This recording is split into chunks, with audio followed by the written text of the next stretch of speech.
I don't really know how long these are going to be. Zoom has a little 45-minute time limit, but you can just rejoin the Zoom and bypass the time limit. So theoretically, these can be as long as we need.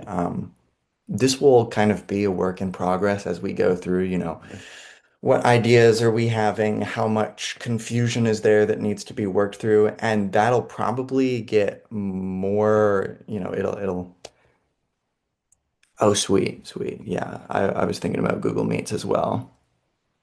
Jitsi. I don't know what Jitsi is, but yeah, we could also try that. This is all subject to change, but the first three chapters of the book that we started with for this meeting are the easiest chapters in the book. They're the most straightforward. I mean, Proteus, the third chapter, is already quite tough. It is it is no light reading. It's one of my favorite chapters, just because of its eloquence and its philosophical posturing. But it's definitely none of this book is like easy reading, but it has a lot more continuity with The Portrait of the Artist as a Young Man, which I didn't read before I read Ulysses for my first time. I just wanted to read Ulysses, and there's a Joycean at my university, and I was like, "What should I read first?" And he was like, "Well, you should read Dubliners and Portrait." And I was like, "I don't want to do that," so I just read Ulysses anyways.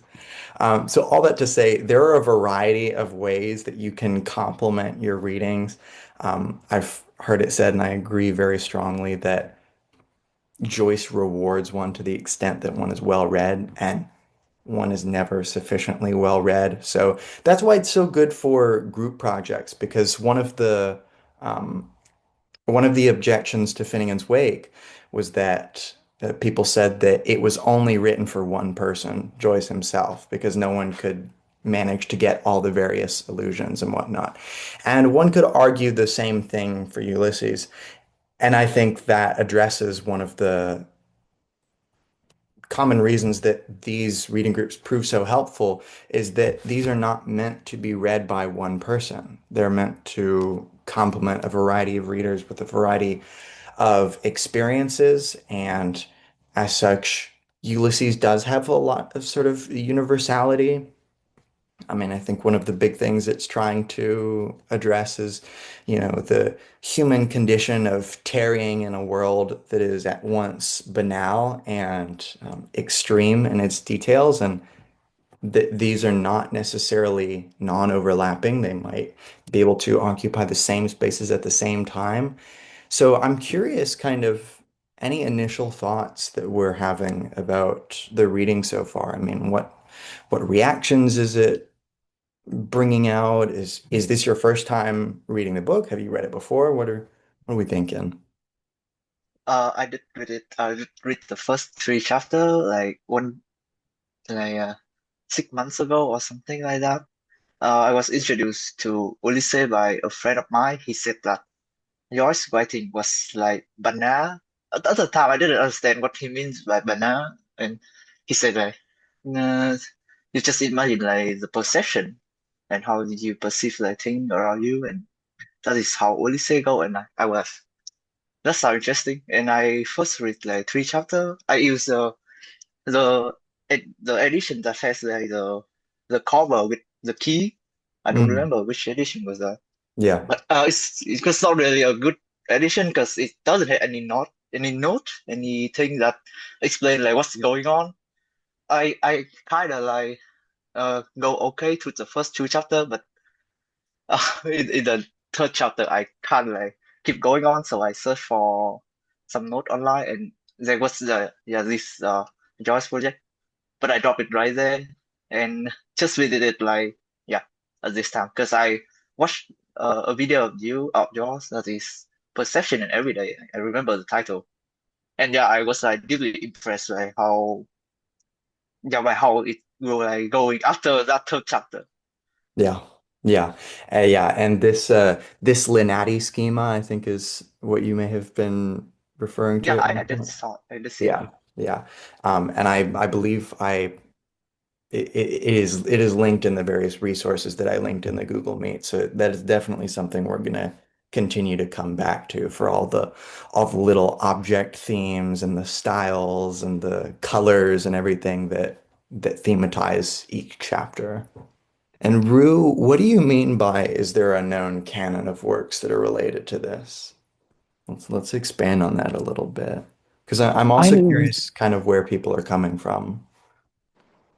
in the sense that are we trying to kind of historically recollect all the kind of possible inspirations or connections that the work may have, or Mm, are we just relating it to whatever we have already in mm, a like kind of non-historical manner of mm. comprehension? Yeah, that's a really great question and something that I want us to kind of navigate. There two extremes of, on the one hand, this historical, philological, oh, let's reconstitute the original context of 1904 Dublin. Look at the Freeman newspaper that he keeps referring to with the ad, "What is life like without plum trees, potted meat, incomplete." And like he's referencing all of these real historical things. So those realist details are really important. And in fact, at one point, Bloom throws a note into the River Liffey, and like three chapters later, at a lower point in the river, like downstream, we come upon the note again in the river. So there are actual real details that are sort of providing some continuity between these chapters that would make that kind of analysis really important. Um, but that's also like an extremely overwhelming approach just because there are so many subtleties historically in terms of Irish politics, European history, various intellectual figures that he's referring to. Like there's a lot of Aristotelian references in Proteus in the third chapter, which even I am not like very familiar with just because I haven't read the whole corpus of Aristotle. So the sort of other, kind of subjectivistic, bringing what we have to the table can also be useful because, like, for example, Scylla and Charybdis, the ninth chapter, is primarily through the lens of the Shakespearean corpus, and it's all about the role of the author and whatnot. I'm not well read in Shakespeare at all, even this being my second time coming to the work. So if someone is more familiar with Shakespeare, that chapter just might make more sense to one, but it's not necessarily impenetrable without that kind of information. Any change of a Finnegan's Wake reading group? If people are interested in Finnegan's Wake reading group, yeah, you don't have to ask me twice for that opportunity. What else are we thinking? You mentioned that mix of high and low. Sorry, my name's Chris. This is my, I guess I've read it twice, and then I always am kind of flipping through this book, so I guess I've incidentally probably read it three times, the third time having been super intermittent. But um, I love the first three chapters for seeing this almost like kind of. I feel like it's almost in a weird way, kind of mocking what Joyce his old self was, especially a lot of Proteus is this kind of like comic, in my opinion, like kind of overview of what an overly intellectual mind is, and this Mhm. transition from how Bloom sees the world, a man of the body, and Daedalus is kind of, so insular that he's, walking on a beach. And not that these references aren't what Joyce probably has thought before, walking on a beach somewhere with regards to Aristotle and all that, but you can get the sense of this, I think, in the transition from how dense Proteus is into book two. Um, and and it is kind of tragic. I mean, at the end of Portrait, just how Daedalus has had this epiphany, and he's kind of, going to, was it Smithy is sold, my uncreated conscience of my race. Mhm. Um, and now he just seems like he's kind of falling closer to, one step closer to being just like his father. Um, and and I don't know if any other people here are really into the Ellman, the biography, but on this third reread of Joyce, there's a lot of just stuff he would just take from his letters and his opinions, and he would put in the book. Hmm. In Scylla and Charybdis later on, the Hamlet theory I think was even a real thing he used as like a parlor game. Some other lines from there. I know like the history is a nightmare from which I'm trying to wake in chapter two. I know that was something he really wrote in his letters. So these are like biographical details. It's they're more interesting, I think, actually, if you are reading Ulysses and then you come across them in Joyce's biographical overview rather than, needing to know it the other way around. Hmm. Um, Also, a lot of horse jokes in number two, Yeah. horse puns, which I think that's what a lot of the Odyssey references they kind of become these like parodic inversions, like Aeolus with the bag of winds, these wind bags, talking in the Hmm. newspaper shop. Like they people talk about needing to read the Odyssey prior to enjoying Ulysses, but I think it's a pretty entertaining novel that mixes this high and low and a lot of the high culture, like you said, it's this opposing the banal, sometimes even morose tone of like Daedalus with his mother's ghost, kind of um, impeding him. Hmm. There is this like kind of comic levity, I think, in these sort of like little references, to the Odyssey, and a lot of times I think they're very comics. Those are just some Yeah. thoughts. Yeah, I didn't really catch until I had read Finnegan's Wake and was coming back to Ulysses just how many innuendos there are in Ulysses. Like the horse references are also always phallic references. Because, for example, later with the throwaway miscommunication where there's this horse race that's happening, and one of the horses is named Throwaway. One of them is named Scepter, which is um, a very, it's an innuendo. Um, so that horse reference is also a way of referring to Blazes Boylan, right? To this impeding male figure who is here to cuckold Bloom. So there's always like comic layers of you're right, Christopher. Yeah, yeah. What else are we thinking? What about like themes? What are some themes that we're catching on so far? Can I just clear something up with Yeah, yeah. Stephen? So Stephen's been in France, he's been in Paris, and he's come back to Ireland because his mother died. Is Yes. he planning to come? Is he planning to return to the continent, or is he not in a position where he can at the moment because maybe impoverished, but he's got a job at a school? Yeah. I mean, I guess that is the question because this whole book is kind of a liminal state where the future is unknown, right? The scope of the book is at once the cosmic, but through the lens of the daily of, okay, Bloom just has a few tasks to get done this day. Stephen is obsessed with this universal task of like becoming an artist and um, making something of his Irish race. But it's like, how exactly do we do that? He's ineluctably drawn back to Ireland, so he's tried to leave before, and now he's back. So that's an interesting question. I don't really know what to make of it. Well, I suppose because Joyce is a great writer of writing what he knew, and he returned to Dublin when his mother was ill and she died. Hmm. So yeah, I understand what you mean. It's kind of even we're not really sure what happens to Stephen at the end, so it's kind of yeah, a liminal space. Yeah, yeah. Fatima, go ahead. Um, uh, Hello. Hey.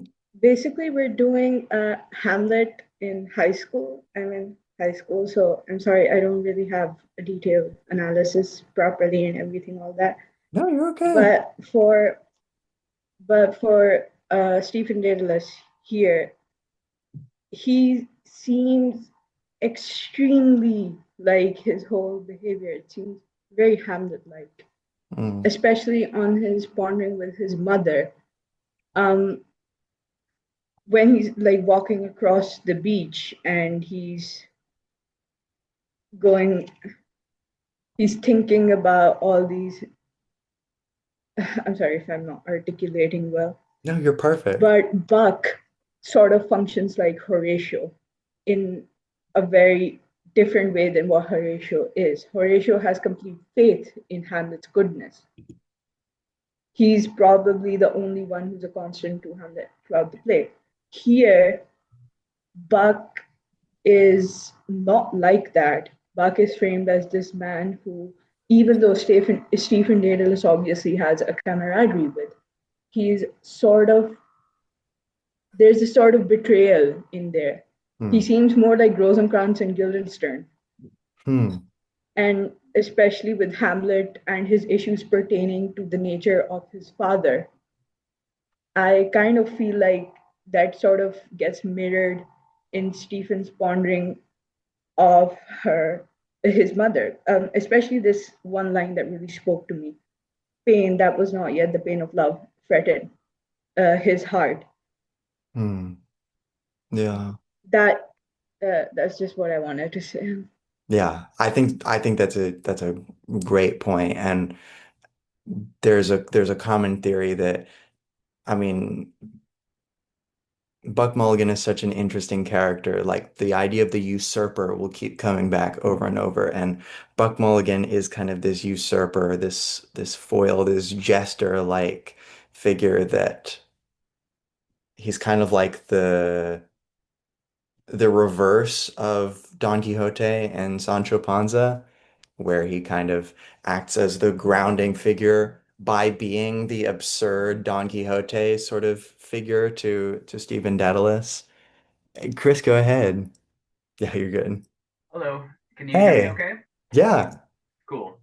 Um, so when you asked about what are the kind of themes that are coming to mind for this portion of the book, my initial thought was to talk about Stephen, like the son in search of a father, and then transitioning to Bloom, the father in search of a son, with like the death of his son Rudy and whatnot.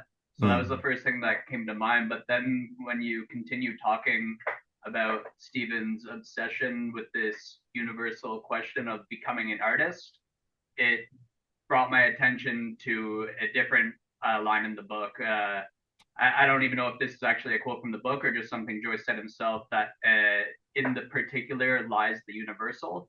mm, So that kind of made me realize the connection that I hadn't realized before, in that, you know, Stephen the child with this like big imagination and this wide-eyed wonder, exploring the universal and like all kind of lost and depressed, compared to Bloom, who we kind of see as being naive, but is kind of obsessed in the particular, you know, like what he's eating or like what bar of soap he's gonna buy, and then realizing that like these two need to kind of bridge the gap. And like you hear a lot of parents talk about like when they have young kids, like being able to see the world through their eyes, because you know as like we age we get kind of numbed, our senses get a bit numbed.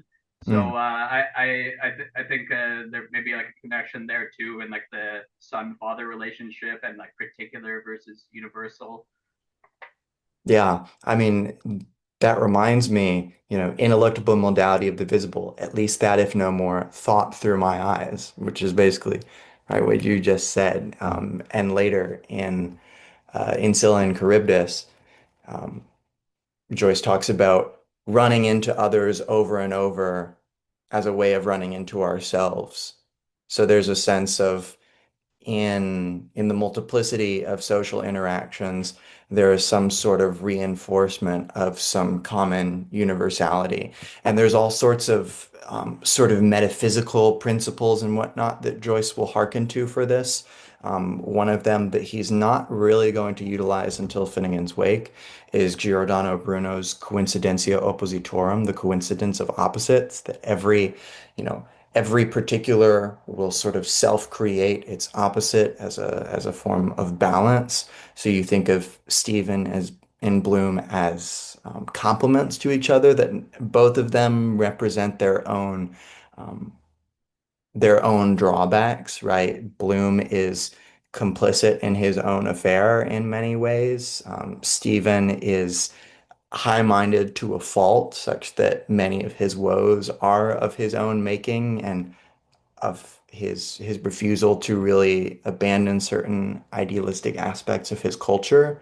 So there is always a sense of not only Stephen and Bloom being opposites, but also them being kind of the same person. And we'll run into this in immediately the next chapter, when Bloom and his wife Molly will be talking about metempsychosis, the transmigration of souls. And this introduces a theological point that I don't really have a good handle on yet, just because I'm not super steeped in theology.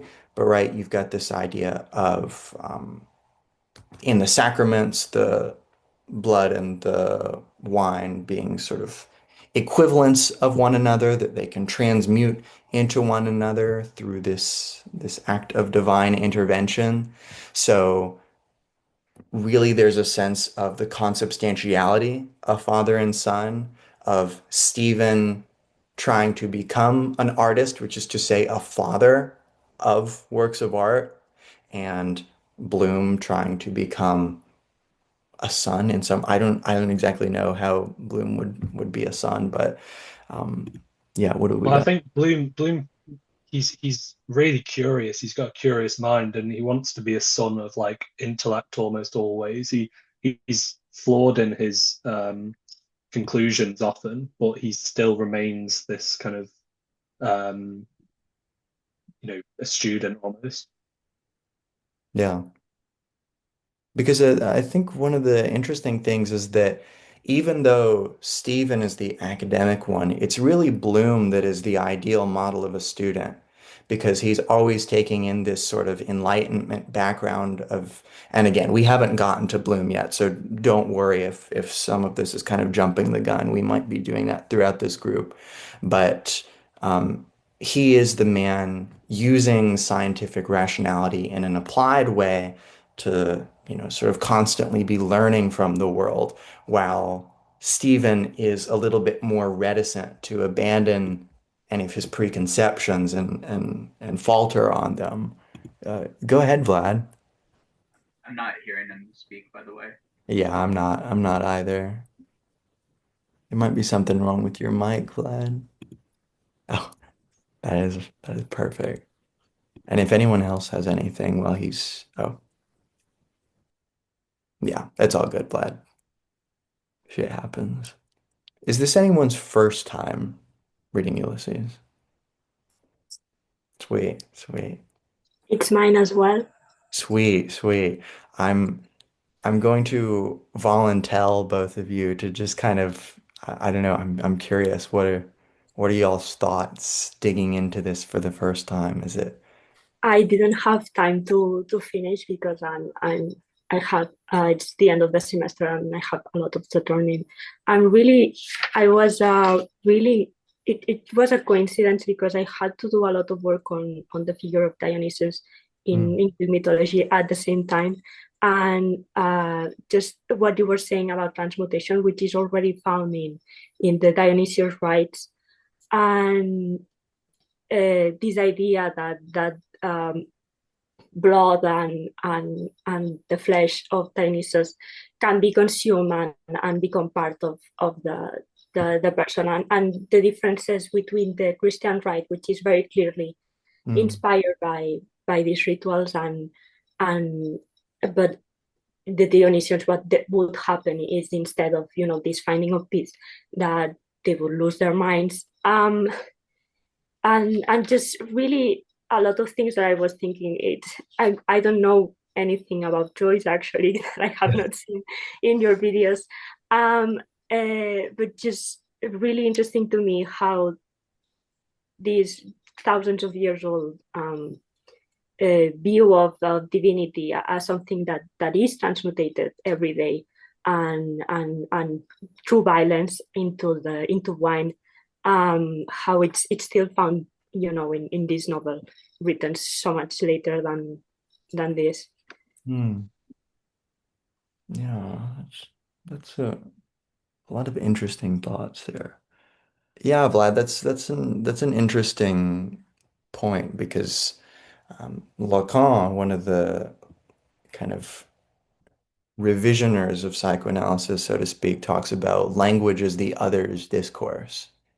So Joyce is intimately concerned with the way that different kinds of language structure discourses and narrative. And that's one of the things, one of the sort of meta aspects of Ulysses that makes it so difficult is it's a tour de force of different styles. So each chapter is in a markedly different style.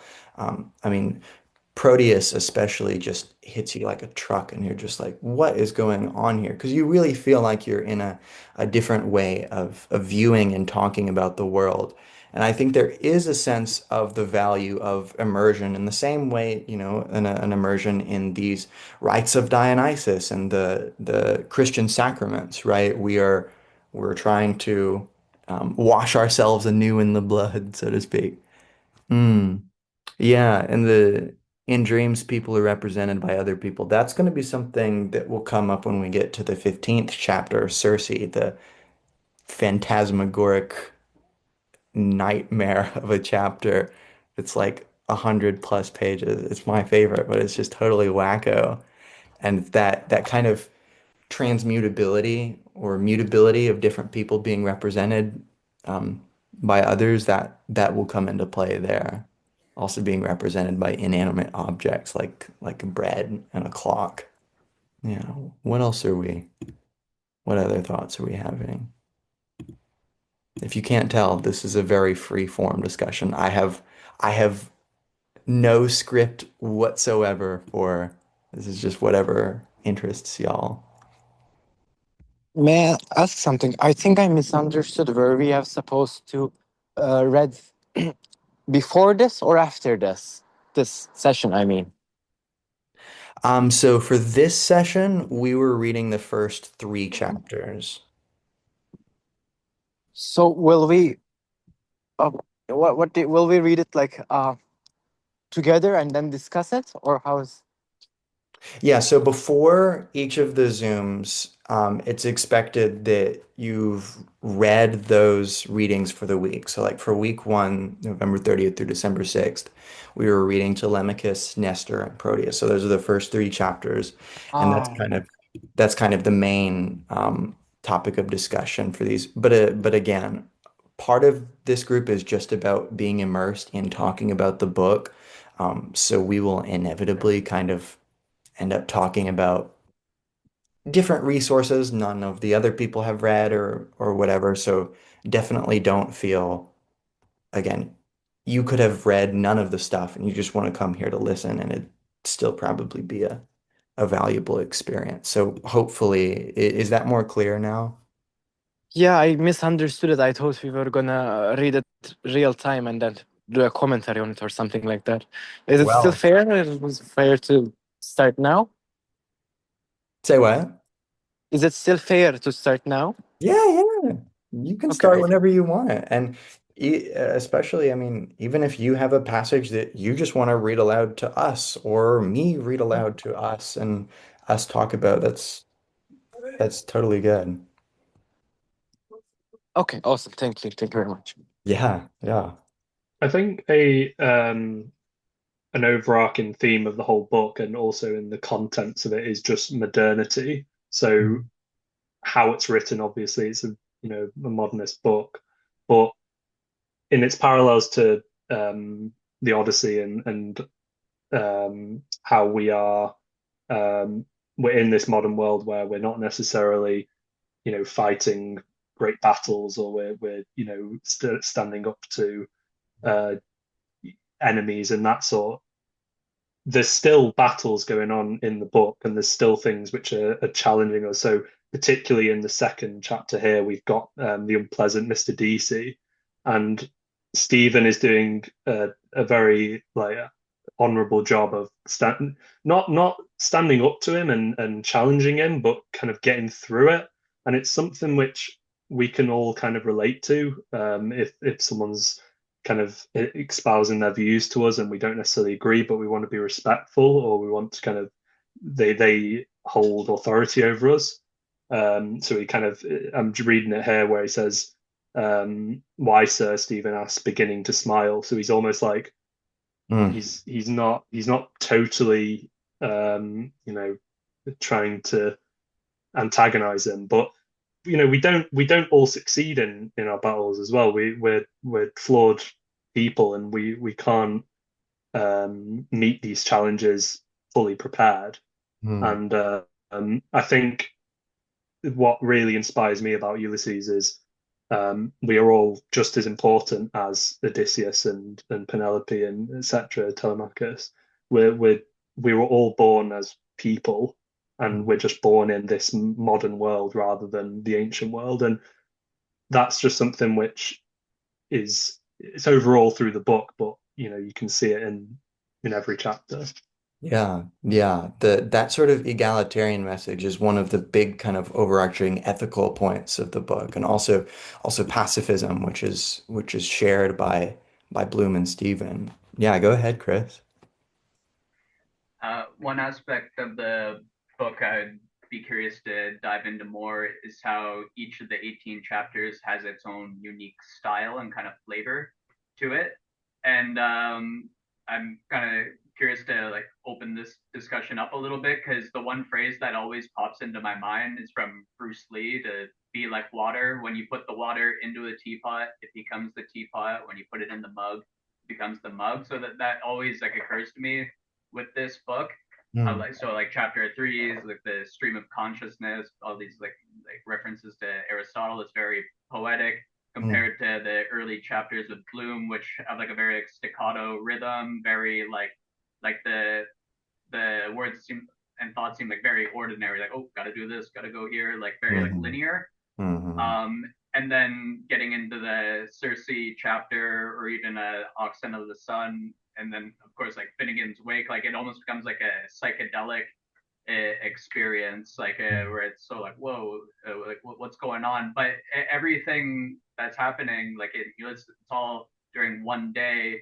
It's all part of the real world. Like it's not some distant galaxy or some like fantasy world. It's an ordinary town on an ordinary day, and like just regular thoughts going through regular people's minds, but like it takes all these different shapes. Like I'm currently rereading Sirens right now, mm. and so yeah, I'd just be curious to kind of dive into that aspect of the book a little bit more. How like the flavor changes so much when really like the subject matter doesn't necessarily change. You know, the people are like, what happens in the book? Like, well, not much. They're just kind of hanging out, walking around. Yeah. Yeah. And I think that is one of when people are like obsessed with the realist aspect of the book, they're trying to figure out the where is every character? What time is everything taking place at? What is this reference to? That is kind of implicitly subverted by the fact that nothing really happens in Ulysses. It is a plot with little to no happenings. And this idea of, it's a quote from Finnegan's Wake, every telling has a tailing, right? So every telling of the facts is already spun in a way to tell a certain story, to twist a sort of tall tale. And chapter 2 being all about history and whatnot and teaching and whatnot is a site to kind of contest, okay, what does it look like to look back at the history of Ireland, of Europe and whatnot? And Solomon, you were kind of eyeing this spot at the end of the chapter, which is so interesting to me because it totally represents, Mr. Deasy and his xenophobia. Um, I just wanted to say, he said, Ireland, they say, has the honor of being the only country which has never persecuted the Jews. Do you know what? Or do you know that? No. And do you know why? And then Stephen asks why. Because she never let them in, which is just like this. I mean, that sounds like it could have been said today in the UK, like with all the, anti-Muslim xenophobia, for example. So there is a very modern sense of dealing with modern problems of the nation, of what constitutes a nation's real history, like who gets to count as a figure in that history, who gets to count as a legitimate voice in telling that history, and even though we're not talking about Bloom yet, who is the Jew of the story, already anti-Semitism is one of these primary things that's sort of tainting the ability to talk about the facts as they are. So, Chris, when you're talking about style, this is a point that Colin McCabe has brought up in his amazing book, James Joyce and the Revolution of the Word, is he talks about one of the postmodern points that Joyce is really hitting on is that we can't talk about facts independent of this style and this discourse in which they are placed. And each chapter sort of accentuates that by being markedly different in its discourse, in its style, in its perspective, in its themes, in the motifs that it's using. So there's really no sense of like, divorcing the content of Proteus from the manner in which it's said, or, for Nestor or Telemachus. I think from what Chris said about the style and also that nothing really goes on in Ulysses, I wouldn't, for people who haven't read it before, I wouldn't let that put them off because it's a work of art. It's like looking at a picture and saying there's nothing really going on in this picture. It's the style is the content, as you kind of said, Gavin. Like it's showing it, I think of is it Cersei when it someone said that it's almost like when it's nighttime, the text has gone to sleep Mm. and it's starting to dream, and it's yeah, it's artistic in that sense, and it goes along with the content. Yeah, because I mean, this is a text that says what it does and does what it says. Every saying is a type of doing. So we can see that the way that every single, yeah, and I lost my train of thought. So Yeah, I'm trying to remember it too. I think things are really starting to get cooking there. yeah, yeah. You were talking about how it says what it does and does what it says, I think. Mhm. Yeah. Yeah, yeah. I mean, I think this gets most overtly stylized in the seventh chapter, Aeolus, and it's taking place around this institution of creating news and magazines and um, it basically is a rhetorical tour de force. So in this seventh chapter, basically every single rhetorical trope and device will get used to show that there are infinite kind of techniques possible by which to spin this act of talking about things, of mediating the world through information. So, I mean, Ulysses, it is a book of information in the real sense that it does tell us about Dublin, right? Joyce famously says that one would be able to reconstitute Dublin from the pages of Ulysses if he was doing it right. Yeah, go ahead, Chris. I have the Gifford annotations here for the Mm, first time on this way through, and something that gets mentioned, I think, by the time of the Wandering Rocks, is the idea of the arranger, Joyce himself, being the arranger of putting this work together and like making the reader aware of it. So almost kind of like breaking the fourth wall a little mm, bit, like, hey, like look at me, like there's a guy over here who's putting all this together. So I think that's very connected to this idea of like the style in each chapter, mm. um, and it's kind of like this self-referential aspect of the book. Yeah, yeah, go ahead, Christopher. And I think this same arranger um, is different per chapter, or at least in the ones where you noticed it most. Um, I feel this especially with I'm a musician, so I really love what he does in the Sirens. Mm-hmm. A lot of the language just kind of starts to become very flowy. I think he adds. I noticed a lot more vowels because vowels can be more in a way almost sensual Mm, in a way. yeah. And and and on a broader point, we're talking about, I was thinking about this when you said the Aeolus point, is where after the book gets in its rhythm with Stephen and gets in the rhythm with Bloom and they're oriented around its world, I think the book just starts to play around with getting out of their heads a bit.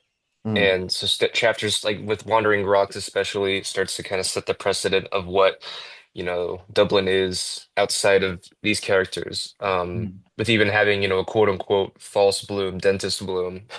Mm, out and about. And it's like this is where I think, the book is very much like playing with you. Or where even the acknowledgement of the types of perspectives that you've been reading about so far, like in Cyclops, mm, where it's very different, with this nationalist and sort of like pub scene going on, and mm, you have the one drinker, I'm trying to remember his name. It's not the guy who calls himself I, but it's his friend, mm, who says, God found it blue. You would hand him a straw, and by God, he would, talk your ears off for 2 hours or whatever, piece of straw. Um, and when I remember reading that and thinking about, I have a friend who tried reading Ulysses and couldn't stand it. And I think that this is almost like a cathartic kind of almost jab at self-deprecation for Joyce's.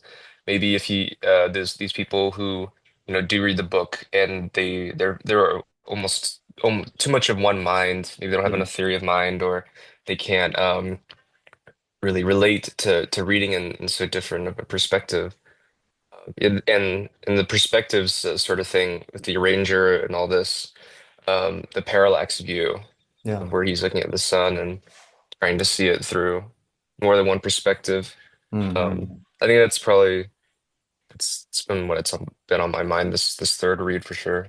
Yeah, because this is definitely a perspectival work. I mean, if anyone is familiar with kind of Nietzsche and what he has, said about there being no truths, only perspectives, I think that is a an apt point in Ulysses. And the idea of the arranger being different, who had said that earlier? That That would was be me. Epicurean. I Gotcha, always said gotcha. it. I think it's different per chapter. It's why it's just so different Hmm. between Circe and Sirens and Nausicaa. Yeah.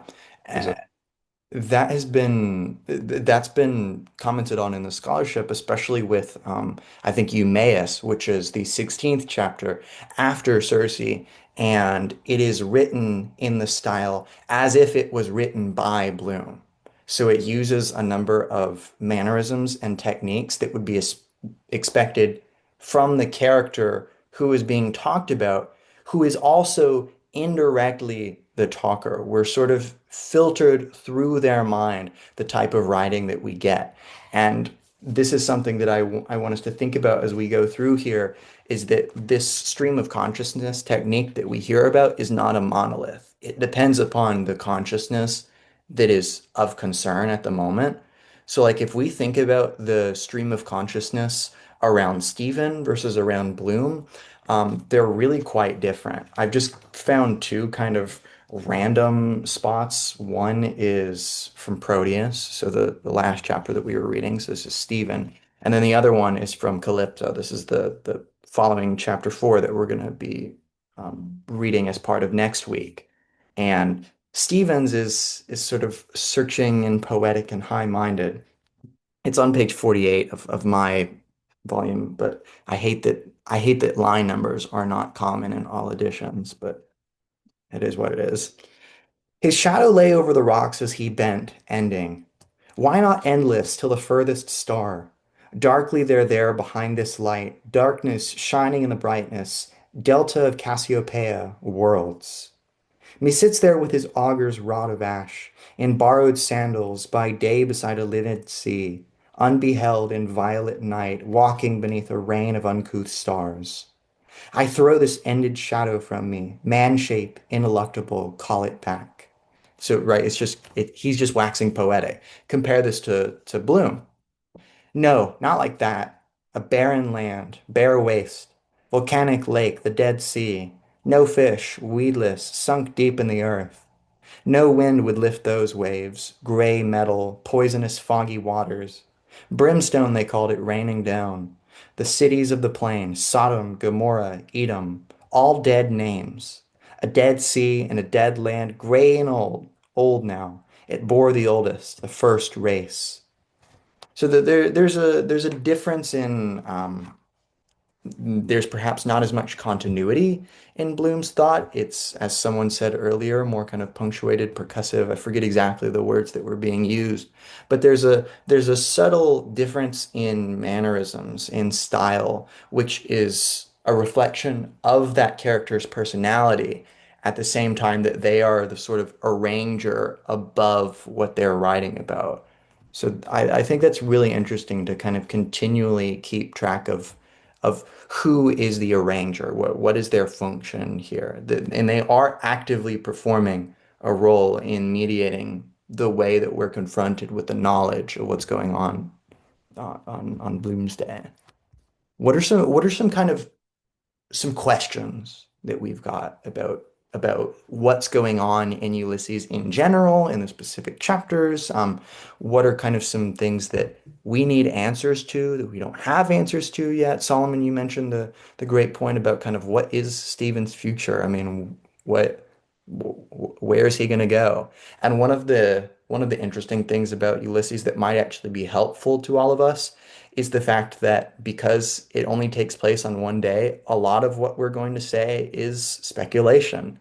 What is happening beyond this one day? But I mean, the book is a chunker, so it furnishes us with so much information to kind of extrapolate. Yeah, go ahead, Fatima.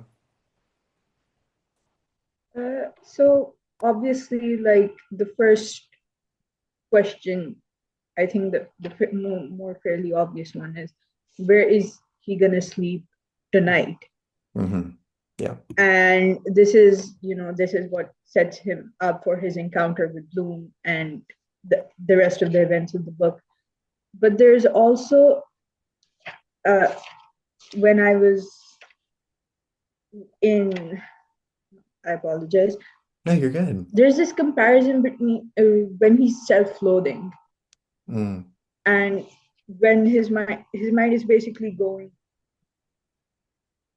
about, it's reminiscing about his days in Paris, about like what a great lover he was, but what happens to him now. mm, And there's a specific bit that really, where he goes, "Oh Sion," remembering the Sion. If I'm correct, that refers to, that's a lament for the homeland. mm, Uh, am I right? So, so for that, there's this sense of displacement for Stephen. In the He doesn't really belong here because his relationship with his father isn't the greatest. And mm, and I find it really funny that when we see his father being described here, it's very different from how Leopold Bloom sees Mr. Daedalus.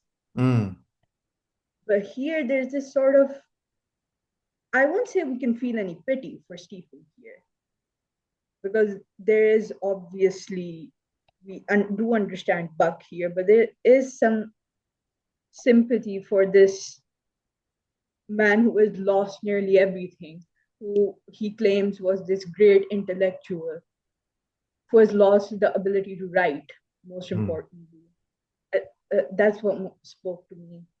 Yeah.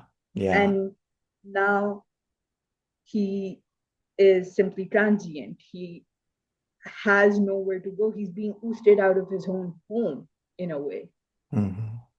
And no one, he can trust no one around him. And like carrying, and when he's passing through, he if I remember correctly, he sees his aunt's house and he Mm, chooses not to go there. It's this it's the same sort of Hamlet thing where you believe that the world is entirely against you in hmm. every form and the other. And I feel like that is simply it's very beautiful. Hmm. Yeah. Because I mean, think about how displacement becomes, incentivized by colonialism or by, economies where you have to travel a long way to your work and whatnot. Um, Travel and displacement and kind of always being in circulation is more and more a kind of aspect of our modern world. And I think Joyce wants to connect that as a modern condition to ancient ideas of, right, the Jews wandering in the wilderness. They're people without a nation, and that is what Bloom is going to be when we get into the chapters where we meet Bloom. Is Bloom is the Jew without a home, even though he was born in Ireland, just because of, this name on his back that brings him all of this scorn. And then Stephen, too, is a sort of Jesus figure. He's a wandering, itinerant intellectual trying to teach the world, and they don't seem to want to listen. So that is sort of a commonality. You're right, Fatima, that's going to end up bringing them together, or it's going to make them see some sympathy in each other. Yeah, go ahead, Christopher. But you said also with him being in search of a home, I always found it Bloom being this everyman. If we oppose him to Odysseus, how Odysseus is, also not Achilles. He wasn't, this fierce warrior who, by the might of his sword could, slay an entire, army, or Mm, just be so like virulent, essentially. By Bloom being a bit more without a home and being a bit more of the mind and body, being a pacifist. I mm, feel like that's what this sort of wandering, in a more imagery from the Odyssey, this sort of aimless sailing without a home. Uh, I think that imagery is almost it's definitely it's on purpose because of how modern times um, with the ancient world, like Ulysses and Odysseus would have been different for back then. It would mm, have been with the attributes of his character, being much less of a realistic, conquering force. Hence, like, I guess maybe a bit of the mythological element in the Odyssey versus the Iliad. Iliad mm. being much more, I think, less fictional, quote unquote, um, without, sea monsters and so much, direct influence from the gods. Yeah, Um, but just wanted to add on that. yeah, that's a really interesting point. I was having thoughts on it, and then they left me. Yeah.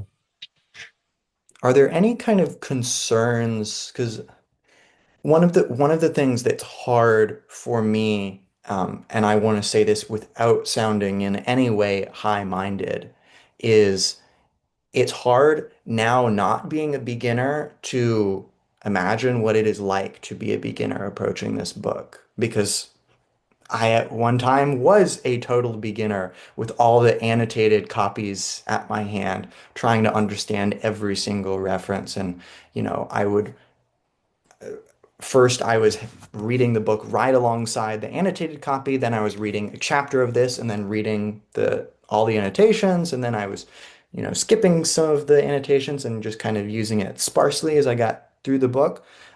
So there are kind of different strategies for approaching this book, and I don't know what has been most useful for any of you guys. If you have any tips for other people, or any questions about how to best approach this book, or troubles you're having with trying to figure out how you should be approaching it. I know this book is overwhelming. Yeah, Vlad. Can you hear me now? Yes, yes. I switched on my phone. Thank you for the opportunity. Okay, so Sweet. I'm reading it first time. English is not my first language, but I thought I knew English, but I don't, no longer think so now. And I don't know if it's because Joyce is Irish. I don't. I find it generally hard to read.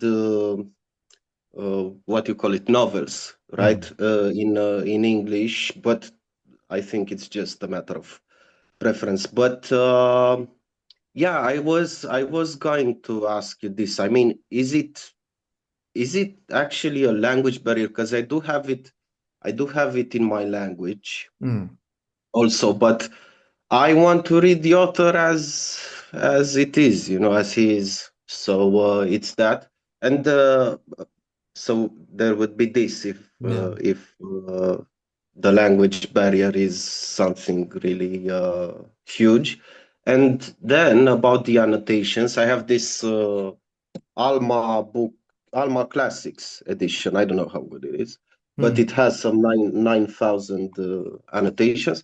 And first, I read the annotations as I went, mm, as they were in the text and so on. And I found it good. I got it. I got it. I enjoy it. I like it. But I was like, I'm kind of missing. Like it's kind of fragmented. You Hmm. know, it's not. Yep. Yeah. And then I thought, okay, let's read after the chapter. And my God, I don't know if this. I mean, can you understand this book without the annotations? You know, that would be the that would be the other question. I don't know. Hmm. Yeah. Yeah, yeah, those are fantastic questions, Vlad. Yeah, go ahead, Jack. Well, just to answer the language barrier question, I mean, English is my first and only language, and it's my first time reading this, and there's still a language barrier. I think the language barrier is between you and Joyce, or actually the Joyce of each chapter, because it's a different thing. And you have to get, I mean, the first chapter you can kind of get in his head relatively quickly. And there's still some references you're not going to get, I'm sure, Irish cultural references and stuff. But it's there's still a barrier there. And I think, yeah, the reading the book without the annotations, I'm thinking back to when this book was published. Like, how would, I mean, I know the people who first read this book and were writing on it were either probably in Ireland and had been reading voracious readers their entire lives, but it still seems like an almost impossible task. So. I totally agree. I think that you will be hard pressed to find an English speaker who does not think that this is like, at the very least, unorthodox prose. It is, I mean, the first five lines, for God's sake. I mean, past those, I was immediately challenged my first read. And I just had to, I just had to eventually go, okay, I have no idea what the fuck is going on, but I'm just going to keep reading anyways. That is going to be the general reaction to a considerable part of the book. Yeah, you definitely should not feel, and Vlad, I I will be interested to hear your reaction to the 14th chapter, Auction of the Sun, which is basically like a faux development of the English language, ending in the most absurd variety of like local dialects of like Scottish and Irish Gaelic and Cockney and all this stuff. And I still have no idea what the fuck is going on there. I just like, I put down the annotations and I'm like, okay, let's just try to get through these like last it's like the last like maybe four paragraphs of that chapter. So definitely never feel discouraged if it just feels kind of impenetrable. Yeah, let's Yeah, go. Oh yeah, yeah, I yeah. wanted to say that I do welcome the experience. I'm and I am eagerly awaiting to try also Finnegan's Wake and so on. So yeah, I'm very interested in Yeah. Joyce, but I feel much better now, so that helps a lot. Yeah, yeah. Yeah. And And I am enjoying it. I like it a lot. Yeah, yeah. yeah, that's fantastic to hear. And on the note of translation, you can totally read it in translation. And I know what you're saying about like you want to read the original in the original. I feel terrible when I read translated works because of that, because I'm like itching of like, oh, I know what it's like to read something in my primary language, and I know what can be missing when it's not in your primary language. So that's definitely a Yeah, it's a common shame. one. It's about the style. You cannot translate the style, I feel. Hmm. That's the that's the Yeah, yeah. Go ahead, Christopher. For me, I have to say, after reading, I just read Finnegan's Wake like a month and a half ago, and I think when I read Ulysses twice through, I just read it, like quote unquote in my head. When I read Finnegan's Wake, I was like, I have to read this out loud. So I read the entire book out loud, and I think you actually should really approach Ulysses with that. I have a Hmm. tendency to speed read. I remember like when I read just the first, five lines, like you said, Solomon came forward, man, the gun, run, gun rest, hit about, blah, blah, blah. And, and when you're reading in your head, maybe I just have a tendency to speed read, but, you start to like just miss out on a lot of stuff. Hmm. Um, and it was in this BBC, I think like YouTube video or something about an old Joyce documentary, and they have in between the conversations about his life and works, these people playing out scenes from Ulysses. Mm. Um, and you just hear the dialogue spoken out loud by people. Yeah. And then and then I guess I remember hearing, the guy who played Bloom and his voice, and I was reading the book to that, and it just started to click so hard. So I would Hmm. just highly recommend reading it out loud, and very much almost like a play in some parts, besides, Cersei, but Yeah. yeah, giving each character their own voice and everything is great. Yeah, and that idea of the play is really important. Actually, a lot of critics have pointed out that Ulysses more resembles a play than a novel in terms of it is telling, or it is showing, not telling.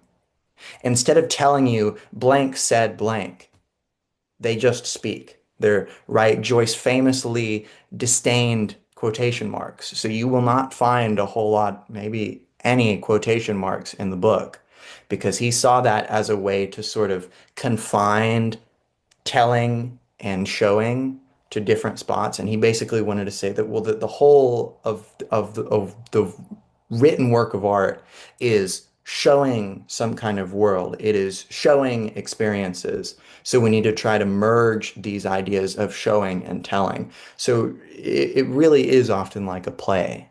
Yeah, go ahead, Ru. Am I audible? Okay, I think I am. Yeah. Uh, I was gonna ask, is this a text that's meant to be read to be understood? Because I was under the impression that it was not meant to be read to be understood. At least my professor told me about Lacan, that Lacan said about Joyce. I couldn't find this quote, but that since Joyce, writers have not been trying to write to be understood. So was that was my presupposition. Mm. Ask about that. I think that is a fantastic. I think probably people will be approaching this book on a continuum of those different perspectives. I think some people will kind of purposely go to Joyce with this notion that it is supposed to be incomprehensible, that it is supposed to have a sort of barrier between you and the text. And then you'll have other people who think that, okay, ideally we can reconstruct the context of 1904 Dublin, we can find all the different illusions and whatnot, and we can sort of unlock this work, right? That's famous. When Finnegan's Wake was first published, we had the skeleton key to Finnegan's Wake. There was this idea that if we just have the right key, we can unlock it.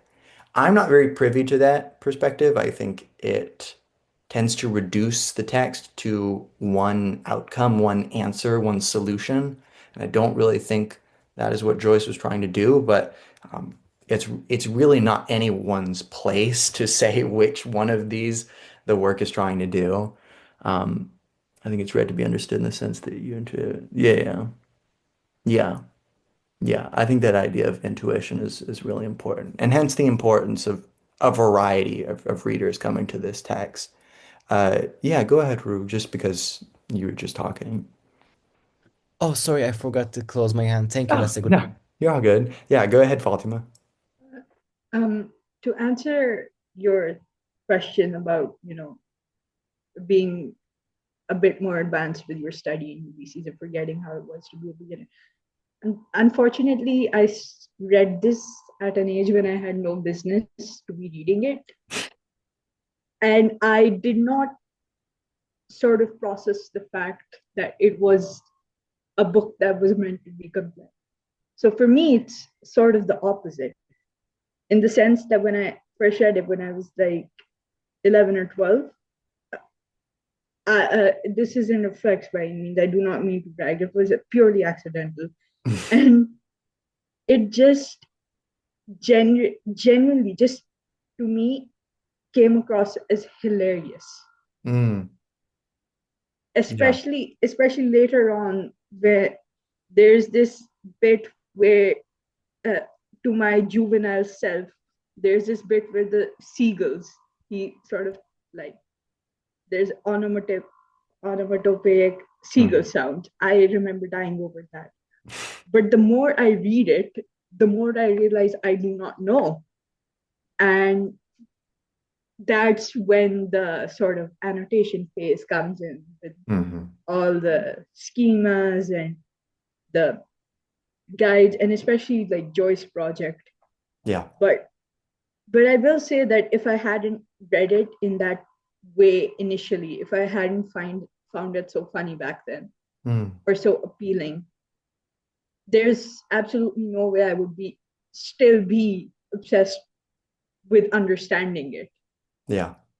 Yeah. I And think even that, if you don't understand it, there's still like these moments where, especially when Stephen is walking across with the beach Mhm. and he's having a whole rant in his head. I still feel like moments like that do have the ability to sort of strike a chord with the reader, regardless of how much you know about the book or Dublin or even Joyce. Mhm. I think that is a fantastically sympathetic perspective. I think you'll find most of us here agreeing with you, Fatima. Go ahead, Vlad. Yeah, so I just had this spontaneous kind of idea earlier a bit. Like it seems to me that Joyce maybe here is trying to do two things at once, because obviously the book is like uh, really full of these minute details. So it's really intentional, everything like. And at the same time, there is indeed this part that it seems, yeah, maybe this is not supposed to be understood. And I think it ties to this, like when we think about life, maybe you understand it, okay? But when you live it, not so much, maybe it's this. It's like what is to be understood, And I had another idea there. Maybe I can recover it. Let's see. Yeah, it seems it's yeah. When we live, you say, look, it's today or it's gonna be tomorrow, and I thought of this and that, and you kind of think like a narrative, logical story, something like that. But realistically, at the end of the day or in any moment of sudden lucidity, Mhm. you kind of realize like, wait, I know nothing of what thoughts I had today. Like 90% of them are gone, And Mhm. each time I remember something, do I remember it? Or I don't know, or it's something like that. So I think maybe is this what he's trying to convey somehow? Yeah, yeah. That's something that Arno Schmidt, who was an avid reader of Joyce at his time and kind of one of these post-Joycean German writers, talked about, and he gets this from Joyce, that basically what you said, 90% of what we experience is without meaning and unnoteworthy. And then you have these occasional pangs of conscience, of lucidity, of interest, of meaning. And I think you're right to put it in the context of kind of how do we actually live our lives and make sense of the information around us?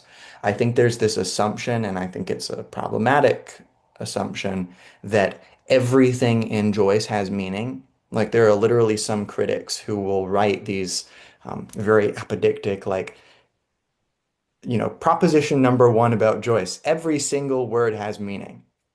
We do not know that. We do not know that that was what Joyce was trying to put pen to paper in order to do. And I think the perfect example of that is the riddle that Stephen tells his class in the second chapter. This is the riddle, Stephen said. The cock crew, the sky was blue, the bells in heaven were striking 11. 'Tis time for this poor soul to go to heaven. What is that? And all the students are like, what did you just say? What is, and they all just like leave. And I think that's the perfect example of Joyce kind of putting right at the start, like, hey, sometimes I give you these intractable, not even paradoxical, just sort of meaningless, like, we don't know what to do with information, just to kind of foreground that as an essential aspect of our experience. So I think that's exactly the right track to be on, Vlad. I do see you, Chris. Go ahead. Yeah, there's just a few minutes left on the o'clock here, Yeah. and I'll have to get going after. So thanks for the class, and if I might suggest Google Meets next time, I don't think there's any time limit. Yeah. So you open this up. You were talking about how you kind of forget what it's like to be a beginner, like reading this for the first time. I remember it extremely vividly. It's 18 years ago, first time I had ever heard of James Joyce. My friend gave me the first page, Sirens, and I was just like, whoa, like what the hell is going on? And I think James Joyce, it's a very much a love or hate thing. Like a lot of people like absolutely despise him, think like, oh, he's like just like so like full of himself and pretentious, just being complicated for the sake of being complicated. But my reaction with it and with Finnegan's Wake was just like this like wonder, and like I was kind of allured by like the mystery of it, and like I want to like dig into it, like see what's going on there. So when we kind of talk about like all like the continuum, like you said, of like understanding it, I think they're all valid, and all of them are there. Maybe not to the extent that you're saying, like, oh, every single word, every syllable, like has meaning in it. Like maybe some people like dig too deep. But if you want to take like the realist perspective, like especially in like the Wandering Rocks, like he goes to these painstaking details to like make everything very accurate. Or like if you're looking at it from the lens of like Shakespeare or like the evolution of language, like I think all these things are there. So that's kind of the thing I like about it, that it has all these layers and it kind of resists any one single interpretation. But like you can kind of keep coming back to it continuously and like always like finding more to it. Yeah. I couldn't agree more. Yeah. Go ahead, Porta, and then I'll close us out. Yeah, I just wanted to say, when it comes to translation, I think, for me, I have read the Iliad, I have read the Odyssey, and I have read them in translation. And when you read classic works, the annotation, the footnote it's basic, because you are reading about concepts and ways of living that are so removed from you, that it's impossible to understand without this help of of the translation and of the annotation.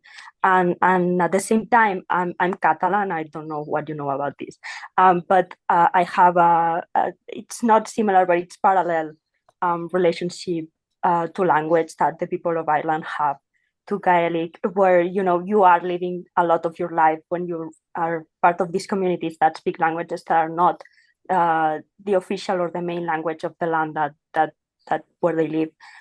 You are living a lot of your life in translation, and approaching language is always going to have to be through translating cultural norms that to you are very normal, but to the other person, because they don't speak the language, it's completely separate. And I think that's something that I'm always thinking about, obviously, and I think it's going to be really interesting to see as we go along with the novel, like what uh, could be found on this idea, because language, it's a reality, like it's something that we need, and it's really easy to get lost in whether um, the Lacan and wherever, and but it is something that's big. There are people in Ireland who speak Gaelic, and their experiences approaching a novel like this, which is written from the perspective of someone who is Irish, but in English, is going to be,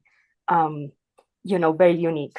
Yes, yes, that's a fantastic point. That's why I'm so glad that we've got people from a number of different countries and backgrounds and whatnot. And it's been a very fruitful part of the scholarship surrounding Joyce is the multicultural, the multilingual. So definitely be bringing that to the text. Use your own perspectives to sort of inflect your readings of this text. And when we come back next time, we'll be reading 5 chapters for the next one. Now they're not super long each individually, but it might feel like a lot. So I just want to say, don't be discouraged and feel free to come more with questions than answers. I think oftentimes we will find that questions are much more fruitful than the closed-ended sort of definiteness of an answer. I think Joyce purposefully comes at the world with this questioning, probing mind, and I think that we should come to his work with that.